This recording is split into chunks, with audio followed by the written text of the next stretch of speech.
के इंटर का रिजल्ट आज जारी हो गया और इस बार भी बेटियों ने रिजल्ट में बाजी मारी है। इंटर में 88.84% छात्राएं पास हुई, जबकि छात्रों का पासिंग परसेंटेज 85.89 रहा।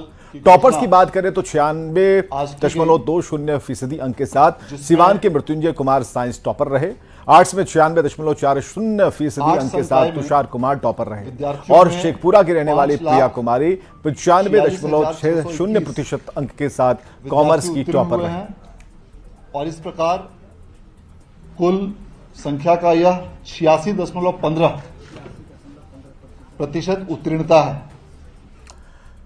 होली से पहले बिहार बोर्ड ने इंटर का रिजल्ट जारी कर एक बार फिर देश में अपना रिकॉर्ड स्थापित किया। बीएसईबी अध्यक्ष ने खुशी जाहिर करते हुए कहा कि लगातार छठे साल बोर्ड ने मार्च महीने में रिजल्ट जारी किया है। वहीं उन्होंने कहा कि इस बार भी तीनों संकाय में छात्राओं का पासिंग प्रतिशत ज्यादा है। वहीं उन्होंने कहा कि अप्रैल से मई तक सप्लीमेंट्री परीक्षा और रिजल्ट का काम पूरा कर लिया जाएगा। इसको लेकर 28 मार्च से सप्लीमेंट्री फॉर्म भरे जाएंगे। इसके साथ ही बिहार बोर्ड ने मैट्रिक रिजल्ट को लेकर कहा कि 31 मार्च तक मैट्रिक रिजल्ट की भी घोषणा होगी। वहीं सक्षमता परीक्षा का भी रिजल्ट मार्च के अंत तक या फिर अप्रैल के पहले हफ्ते में जारी होगा और इसे लेकर कल से आपत्ति के लिए पोर्टल खोले जाएंगे। बीएसईबी अध्यक्ष आनंद किशोर से बात की रजनीश कुमार ने। इंटरमीडिएट का रिजल्ट जारी हो चुका है और फिर से इस बार बेटों के मुकाबले बेटियों ने अपना जलवा दिखाया है। उनका दबदबा जो है देखने को मिला है। सीधी बातचीत करेंगे, हमारे साथ बिहार बोर्ड के चेयरमैन आनंद किशोर है। सर, किस प्रकार का रिजल्ट रहा और होली से पहले जो टारगेट आपने रखा था कि रिजल्ट जारी कर देंगे, कितनी खुशी हो रही है समय पर रिजल्ट देकर?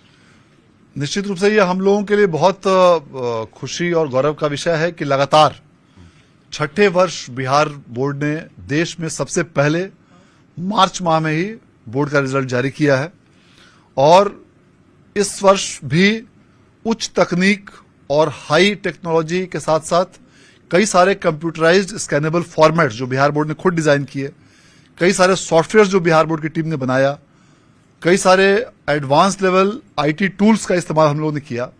इन सबों का इस्तेमाल करते हुए देश में सबसे पहले मार्च माह में रिजल्ट जारी किया गया। यह निश्चित रूप से हम लोग के लिए एक उपलब्धि का विषय है और इस वर्ष भी छात्राओं का प्रतिशत सभी संकायों में, आर्ट्स, कॉमर्स और साइंस में, तीनों ही में छात्राओं का उत्तीर्णता का प्रतिशत छात्रों की तुलना में ज्यादा है।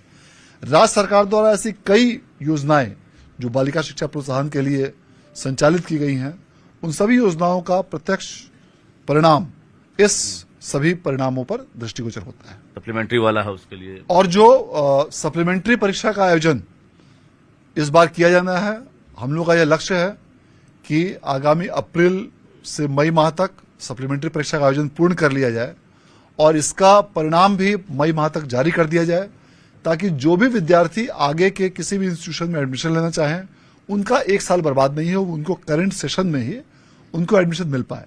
इसके लिए 28 मार्च से सप्लीमेंट्री के लिए फॉर्म भी भरे जाएंगे और साथ ही आज के परीक्षा में जिन किसी भी स्टूडेंट्स का किसी भी विषय में यदि उनको इम्प्रूवमेंट के लिए उनको स्क्रूटनी के लिए आवेदन करना है तो वे आवेदन भी 28 मार्च से भी कर सकते हैं। तो परीक्षा और है जिस पर सबकी निगाहें टिकी हुई है। हालांकि होली तक रिजल्ट जारी नहीं हो सका, होली के बाद जारी होने की उम्मीद है। पहला मैट्रिक, दूसरी परीक्षा सक्षमता। मैट्रिक का रिजल्ट कब तक जारी होगा? मैट्रिक परीक्षा के परीक्षाफल की तैयारी भी अंतिम चरण में है और बीच में होली का त्योहार आने के कारण कुछ दिनों तक उसमें कार्रवाई उसमें बाधित रहेगी, लेकिन उसके बाद हम लोगों का यह लक्ष्य है कि आगामी 31 मार्च तक मैट्रिक का परिणाम घोषित कर दिया जाए और इसी लक्ष्य के साथ समिति के सभी पदाधिकारी और कर्मी निरंतर कार्य कर रहे हैं। बिल्कुल, तो हमारे साथ बिहार विद्यालय परीक्षा समिति के चेयरमैन थे जो महत्वपूर्ण जानकारियां दे रहे थे, साथ ही खुशी भी जाहिर कर रहे थे कि जो कैलेंडर है, जो परिपाटी चली है 2017-18 के बाद बिहार बोर्ड जो है एक तरह से परीक्षा और रिजल्ट को लेकर एक कैलेंडर पर काम कर रहा है और उसी के तहत होली से पहले फिर से बिहार बोर्ड ने इंटर का रिजल्ट जारी करके एक नया रिकॉर्ड बनाया है और 31 मार्च तक टारगेट है कि मैट्रिक का भी रिजल्ट जारी करें। उसके साथ साथ अधिकतम अप्रैल के प्रथम सप्ताह और मिनिमम मार्च तक यानी 31 मार्च तक सक्षमता का भी जो रिजल्ट है वो भी जारी हो सकता है। कैमरामैन अजय दुबे के साथ रजनीश कुमार, न्यूज़ 18 पटना। सिवान जिले के बढ़ारिया प्रखंड के कोइरीगवा गांव के छात्र मृत्युंजय कुमार ने टॉप किया और पूरे बिहार में विज्ञान संकाय में टॉप करके पूरे बिहार में अपने जिले का नाम रोशन किया है। जैसे इसकी सूचना प्रखंड के और गांव के लोगों को मिली, लोगों में खुशी का माहौल दिखा। मृत्युंजय कुमार के पिता राजेश प्रसाद बढ़ारिया में किराना का दुकान चलाकर अपने परिवार का भरण पोषण करते हैं। Mrityunjay Kumar GM high school Badharia के छात्र हैं, जिन्होंने 481 नंबर लाकर पूरे बिहार में टॉप किया। मृत्युंजय ने बिहार में टॉप किया है और स्कूल से बिहार के पूर्व गृह अपर मुख्य सचिव आमिर सुबहानी ने पढ़ाई की थी। अब इसी स्कूल से मृत्युंजय ने टॉप कर एक बार फिर सिवान का नाम रोशन किया। मृत्युंजय का कहना है कि मैं इस सफलता से बहुत खुश हूं। मृत्युंजय कुमार आगे यूपीएससी की तैयारी करने की बात कहते हैं। सबसे पहले मोबाइल पर देखा कि मेरा फर्स्ट रैंक है और बहुत खुशी हुई। सबसे पहले माँ को बताया, फिर भैया को बताया, सबको बहुत खुशी हुई। और इस पूरे रिजल्ट का श्रेय मैं अपने माता पिता, अपने शिक्षकों, चाणक्य स्टडी सेंटर के औरंगजेब सर, दिवाकर सर, प्रकाश सर, शाही सर को देना चाहूँगा।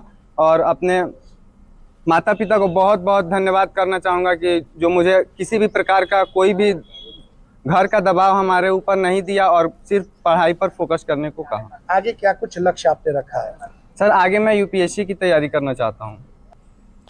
शेखपुरा की इंटर कॉमर्स की छात्रा प्रिया ने पूरे राज्य में टॉप किया। रिजल्ट जारी होते ही प्रिया के घर में बधाइयों का तांता लग गया।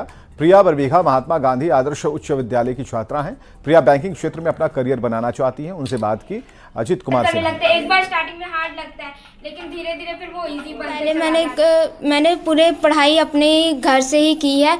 मेरा स्कूल का नाम महात्मा गांधी आदर्श उच्च विद्यालय है। मैंने अपना 11th से मैं कॉमर्स स्ट्रीम लिया। उसके बाद मैंने पढ़ाई अपनी बुक से की, सेल्फ स्टडी पे ज़्यादा फोकस किया कि सेल्फ स्टडी करूं और पूरे कंसिस्टेंट रह करके डेली अपना टारगेट सेट करती थी और उसे अचीव करती थी ताकि मेरा एग्ज़ाम बहुत अच्छा जाए और पूरा सिलेबस कंप्लीट करा।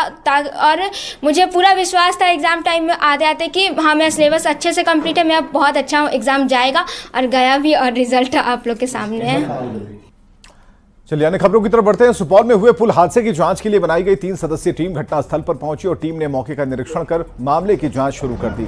जांच टीम देर रात ही सुपौल पहुंच चुकी थी और उसके बाद शनिवार को टीम घटनास्थल पर पहुंची और इस दौरान जांच टीम के साथ जिले के डीएम कौशल कुमार समेत दूसरे अधिकारी भी मौजूद रहे। आपको बताएं कि शुक्रवार सुबह 7 बजे भारतमाला प्रोजेक्ट के तहत बन रहे इस पुल का गाटर सेगमेंट अचानक से गिर गया और इस हादसे में एक मजदूर की मौत हो गई थी, वहीं 10 घायल हुए थे। और मामले को लेकर डीएम कौशल कुमार का कहना है कि टीम बारीकी से जांच कर रही है और जांच के बाद ही हादसे के कारणों का पता चलेगा। इस दौरान डीएम के साथ ही उन्होंने कहा कि मलबे के अंदर कोई अभी फिलहाल नहीं दबा है। जितने लोग जो इसमें प्रभावित थे वो सभी सुरक्षित हैं।